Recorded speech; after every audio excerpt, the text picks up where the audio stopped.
Hola, ¿qué tal? ¿Cómo están? Soy Carlos Bautista, les doy la bienvenida al capítulo 9 de esta serie llamada Mundo Jazz, en la que estamos contando de manera coloquial y totalmente artesanal la historia del jazz a grandes rasgos. Esta es la segunda parte del capítulo dedicado a las mujeres pioneras en el jazz. Nos habíamos quedado hablando sobre Lil Harding, una mujer importantísima, pianista, muy talentosa, autora, arreglista, que fue esposa de Louis Armstrong y es la autora de esto que estamos escuchando, Let's Get Happy Together, cantado por Claire Beechwood. Lil Harding, la historia ha sido un poco injusta con ella, no la ha reconocido en toda su dimensión, pero ella fue la creadora de algunos de los rasgos que definieron el estilo de Chicago, diferenciándolo del de Nueva Orleans, alejándolo precisamente del Nuevo Orleans. Sus composiciones eran atrevidas e innovadoras para la época porque incluían figuras armónicas y melódicas que no estaban en el jazz de Nueva Orleans. Esto pues es Let's Get Happy Together. Pero ahora entramos de lleno en los años 30, en donde vamos a escuchar cantantes, las tres principales, porque hubo muchas, pero las tres que definieron la forma de cantar el jazz, no solo en esos años, sino que ya para siempre, fueron Ella Fitzgerald, Billie Holiday y Sarah Vaughan. Vamos a comenzar con la primera de ellas, Billie Holiday, Lady Blues. Una mujer que tuvo una vida terrible, dramática. Desde su niñez sufrió todas las vejaciones posibles, todas las carencias y pobrezas. Ella lo proyectó en su forma de cantar. Cantaba con una intensidad inigualable, fruto de esas vivencias. Billie Holiday, que tengo por aquí algo de ella, no podemos perder su imagen. Es ella, Billie. Ella debutó en 1932 en Harlem a los 17 años.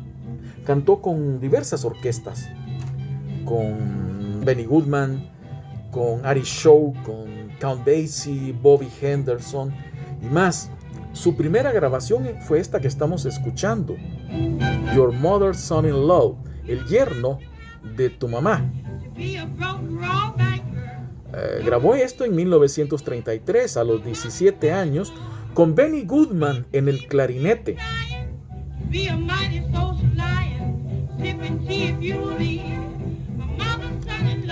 Pero en 1939 grabó la que sería la canción que la identificaría por el resto de su vida, Fruto Extraño. Una canción tremenda que se convirtió en la primera protesta contra el racismo. No solo el racismo. El nombre Fruto Extraño no es casualidad. Está basado en un poema, recoge un poema que habla acerca de los linchamientos que realizaba el Ku Klux Klan. Ese fruto extraño es un hombre de color colgando de un árbol. Esta canción a ella le trajo grandes problemas por el resto de su vida, pero nunca dejó de cantarla. Incluso fue muy, perseguida. Siempre estuvo en la mira del FBI, un poco también con la excusa de sus dependencias, del alcohol, de las drogas, su promiscuidad. Billie Holiday nunca tuvo paz. Pero esta canción En 1999 la revista Time le hizo justicia, considerándola la mejor canción del siglo XX en Norteamérica. Siempre dejo en la publicación el playlist de lo que hemos escuchado para que ustedes la tengan completa, pero esta vez voy a agregar algo para que escuchen un disco de 1955, si no me equivoco, All of Nothing at All, ya pocos años antes de su muerte, pero que es una maravilla, un disco maravilloso que tienen que escucharlo, y un video del tema Fine and Mellow, también de esa época. Esto fue realizado en un estudio de televisión y a Billie Holiday la reunieron con algunos de los mejores músicos, de los grandes músicos con los cuales ella tocó, cantó, gente como Lester Young, que fue el gran amor de su vida, saxofonista alto, Ben Webster, Coleman Hawkins, el trompetista Harry Edison, el joven saxofonista Gerry Mulligan. Eso no se lo pueden perder. Lo vamos a dejar ahí como un bonus track de este programa. Billie Holiday nunca tuvo paz y murió en 1959. Bien, pero después de ella tenemos que hablar de la gran dama del jazz. Es, por supuesto, Ella Fitzgerald, la reina, la primera dama del jazz. Debutó a los 17 años. Tuvo también una vida muy dura, muy sufrida, con carencias económicas, orfandad. También pasó por un reformatorio, pero a ella la salvó la música. Cantar y bailar fueron sus escapes y fueron lo que le llevaron por el camino correcto en la vida. Debutó a los 17 años, el 21 de noviembre de 1934, en el Teatro Apolo de Harlem, en un concurso amateur, las noches de amateur, con una canción que se llamaba Judy. Ganó y tras una breve colaboración con la banda de Tiny Bradshaw, consiguió entrar en la orquesta de Chick Webb, del baterista Chick Webb, quien la adoptó prácticamente junto con su esposa, y la protegieron y la formaron.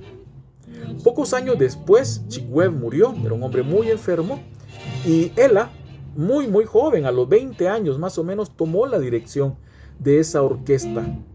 Así estuvo hasta 1942, cuando emprendió su carrera solista, que a partir de entonces y cada vez más fue cimentando su condición de la gran señora del jazz. Si uno le escuchaba hablar, tenía una voz aniñada, pero su registro vocal era muy particular, de 3 octavas. Destacaba por su vocalización clara y precisa y por su gran capacidad de improvisación, sobre todo en el scat. Esa técnica de...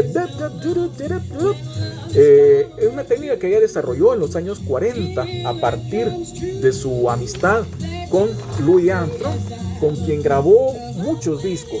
Grabó varios discos. Entonces, esto, por ejemplo, podrán escucharlo completo porque vale la pena. Quedará en el playlist de este programa. El tema que están escuchando es How High the Moon.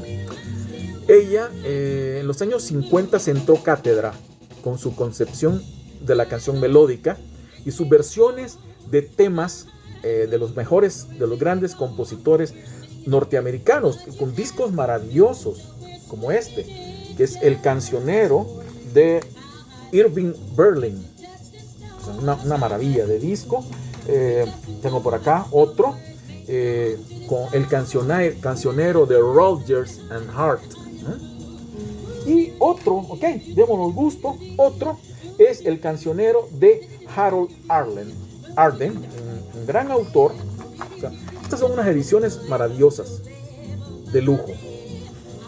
Y también es un legado para mí de un gran amigo que era un tremendo amante y conocedor del jazz, Eduardo Granielo, que a donde esté va mi saludo con gran cariño. Bien, después falta la tercera, la divina Sarah Vaughan. Esta señora, 10 años menor que Billie Holiday y Ella Fitzgerald, debutó a los 18 años en el mismo concurso de aficionados de Ella Fitzgerald, pero lo hizo como pianista de su amiga Doris Robinson en 1942 a los 18 años. Después volvió y ganó como cantante. Se inició como telonera de Ella Fitzgerald y luego fue llamada por el pianista Earl Hines para integrar su banda, que incluía a Dizzy Gillespie en la trompeta y Charlie Parker en el saxo, los futuros padres del bebop. Con ellos grabó en 1945 esto que estamos escuchando, Lover Man.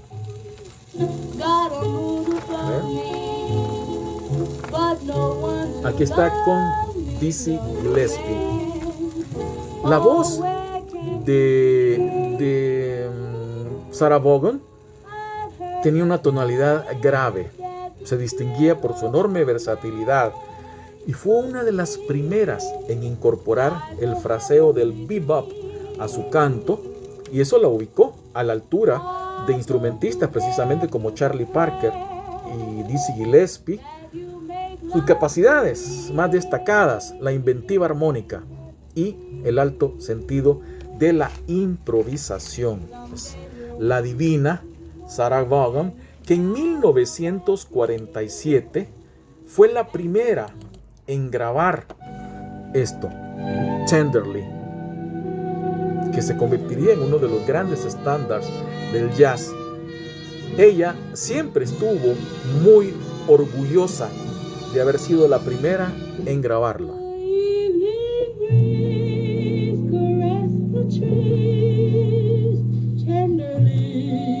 Su carrera, por supuesto, continuó en el jazz e incorporó cancioneros de los Beatles, de la bossa nova. Esto es un disco con música brasileña ya de los años 80. ¿Ok? Pero dejemos un rato las cantantes, porque hubo otro movimiento, digamos, que fue el de las orquestas integradas por mujeres. O sea, ya fue otra cosa. Al principio fue tomado como una extravagancia, como un detalle, ¿no? Hasta que comenzó a evaluárselas por su calidad. En los años 20 se formó una orquesta que se llamó las Melody Girls. Estaba dirigida por Peggy Gilbert, saxofonista, clarinetista, violinista, pianista y además cantante. O sea, muy talentosa. Ella aprendió a tocar el saxo por sí misma, autodidacta, porque ningún hombre quiso enseñarle. Fíjense. Ella dirigió otras formaciones femeninas posteriormente. Tal vez la más destacada fue Peggy Gilbert y las Dixie Bells, que estuvieron juntas hasta los años 90, ya unas señoras mayores.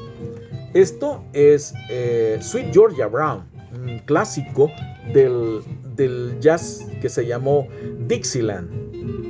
Bien, pero además de Peggy Gilbert y su banda, en los años 30 también surgieron orquestas como la Dixie Sweethearts y las Harlem Playgirls, que en sus filas tenían a la talentosa cantante y trompetista Tini Davis, Ernestine Tini Davis, una mujer llena de talento, de gracia, que ya en los años 40 formó parte de una orquesta que se llamó las International Sweethearts of Rhythm, o sea, las corazoncitos del ritmo. Es una mujer muy talentosa, cantante, trompetista. Ustedes podrán escuchar completamente este tema ya con el playlist. Y ahora quiero que vayamos a tal vez la más talentosa de todas ellas. Se llamaba Balaida Snow. Ella. Cantante, trompetista, bailarina, multiinstrumentista, nació en 1904. En realidad tocaba una docena de instrumentos, hacía arreglos orquestales, bailaba, apareció en varias películas de Hollywood. La Segunda Guerra Mundial la encontró en Europa y por su color fue encarcelada y torturada por el régimen nazi en Dinamarca. Logró escapar en 1942 y regresar a los Estados Unidos, pero nunca se recuperó completamente, física y mentalmente. A pesar de ello, esto que estamos escuchando ya es cuando había regresado en 1946, pero murió en 1956. Y vamos a cerrar este programa con 3 hermanas, las hermanas Andrew, que digamos dieron la pauta, fueron las más relevantes de los tríos o cuartetos vocales. Ellas eran de padres griegos, de origen judío, y esto que estamos escuchando es una canción que se llama Bei mir bist du schon, que en español sería algo así como para mí tú eres precioso. En 1937 vendieron 1 millón de copias. Sus registros vocales eran de soprano, contralto, mezzo soprano, ¿no? Pero esta canción originalmente la letra era en yiddish, fue traducida al inglés.